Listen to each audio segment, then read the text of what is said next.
Good morning, family. I just wanted to share some scripture that we talked about in house church a couple weeks ago that seemed to have a really significant impact on each of our hearts. And it's right after the Sermon on the Mount in Matthew 5, 6, and 7. In chapter 8, verse 5, I'll read it this way. When Jesus entered Capernaum, a centurion came to him, imploring him, and saying, Lord, my servant is lying paralyzed at home, fearfully tormented. Jesus said to him, I will come and heal him. But the centurion said, Lord, I am not worthy for you to come under my roof, but just say the word, and my servant will be healed. For I also am a man under authority, with soldiers under me, and I say to this one, go, and he goes, and to another, come, and he comes, and to my slave, do this, and he does it. Now when Jesus heard this, he marveled and said to those who were following, truly, I say to you, I have not found such great faith with anyone in Israel. I say to you that many will come from east and west and recline at the table with Abraham, Isaac, and Jacob in the kingdom of heaven, but the sons of the kingdom will be cast out into outer darkness. In that place there will be weeping and gnashing of teeth.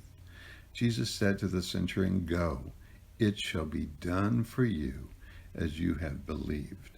And the servant was healed that very moment. So what I wanted to highlight, what we discussed, is that Jesus is walking. Out of nowhere, up comes a Roman centurion. A centurion is a member of the army. He has about 80 different soldiers underneath him.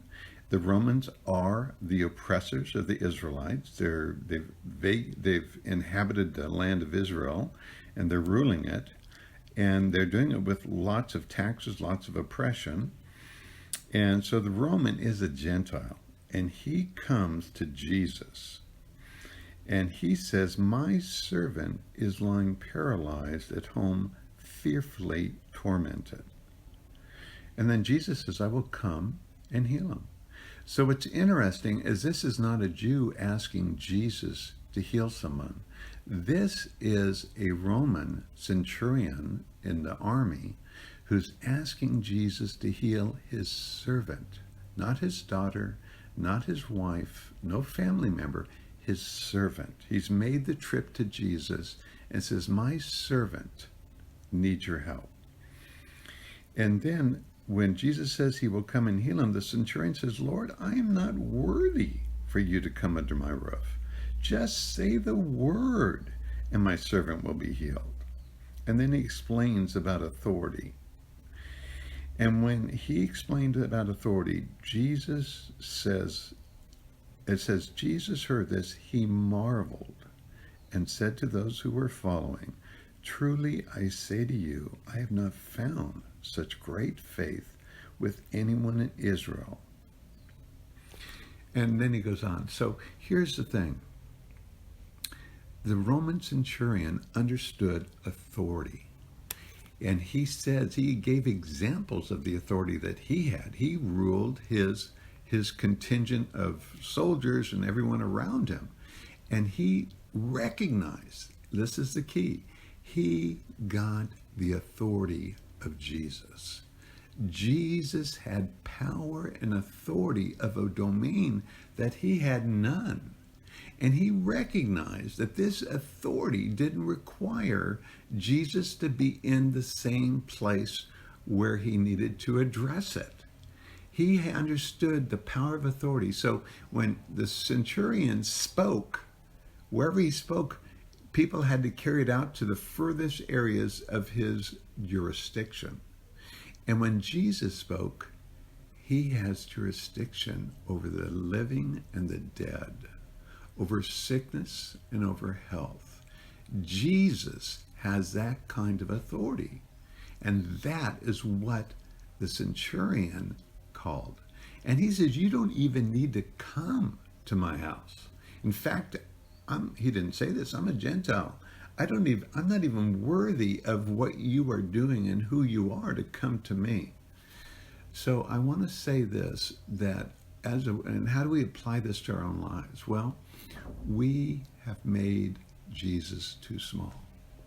Jesus is so small because if we're just getting a smattering of Bible readings, a smattering of teachings, a smattering of devotions, then we're not living on the bigness of Jesus. We're not having things continually inspiring us and connecting us more and more with inner strength to the spirit world of Jesus.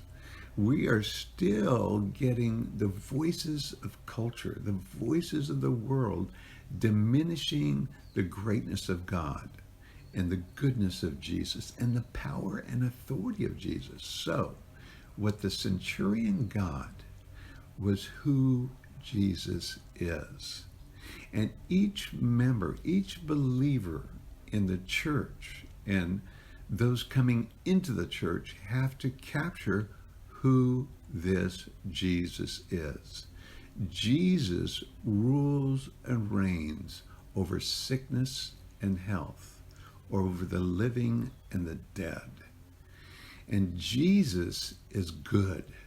When he asked Jesus for help, as a Gentile asking for help, Jesus, I will come. Jesus is responsive.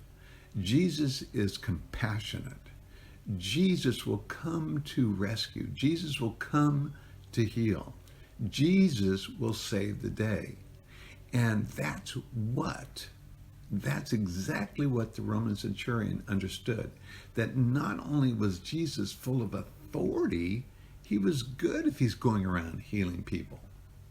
And because the Roman centurion saw this kind of faith going into Jesus, Jesus stopped and said, and marveled.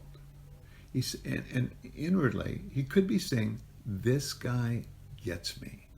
He understands my authority. He understands what I'm all about. He understands my nature, which is good, and will come to heal the broken, and heal the sick, and restore the hurting. That's who Jesus is. He understood the nature of Jesus and the authority of Jesus. So I'm just starting this off, but this is where we're going. We cannot conquer the fear of this world because the fear is increasing without fully getting who Jesus is.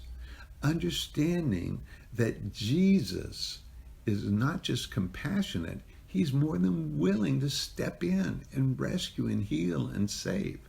And not only that, that he has authority, even if we don't see him visibly, materially coming through an elder or a church member into the room.